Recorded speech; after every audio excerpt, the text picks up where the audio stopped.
Bonjour à tous, je m'appelle Caroline Garita, je suis chef formatrice de l'Atelier des chefs dans les programmes des brigades culinaires. Je donne des ateliers dans quelques écoles comme Saint-Henri à Montréal, Jacques Rousseau à Longueuil, Jean-Nance à Montréal aussi et Jean 23 à Dorval. Aujourd'hui, je suis ici pour vous montrer comment préparer une recette très facile. Et c'est une recette des familles. Mes parents avaient l'habitude de la faire quand on avait plein de légumes qui étaient au frigo. Et alors, vous pouvez profiter pour utiliser tout ce qui reste dans votre frigo, comme des viandes, des fromages, des légumes, peu importe. C'est très facile, ça prend à peu près 30-40 minutes. Alors, on va commencer ici à ajouter tous les ingrédients liquides de notre recette. Ça veut dire 3 tasses de lait, 3/4 des tasses d'huile végétale, ça peut être l'huile canola ou peu importe, 5 œufs.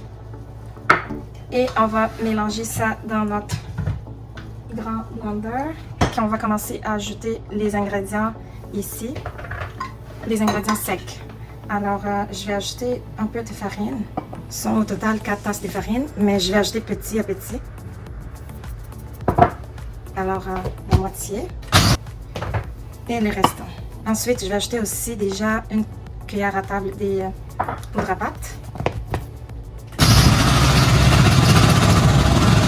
Et le sel. Alors maintenant, j'ai ici déjà la pâte, comme vous pouvez voir, c'est une pâte liquide mais très dense. Et on va mettre ici la moitié de notre pâte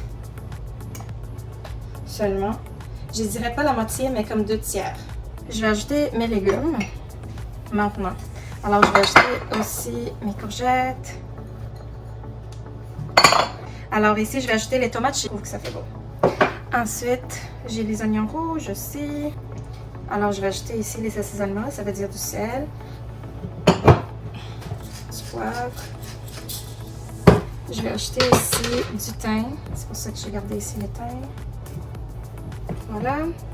Ensuite, je vais ajouter un petit peu des zestes de citron, mon fromage des chèvres. Voilà. Alors, je vais ajouter ici un petit peu aussi d'huile d'olive pour assaisonner les légumes. Et ensuite, les restants de la pâte, je fais à peu près comme ça, je vais vous montrer.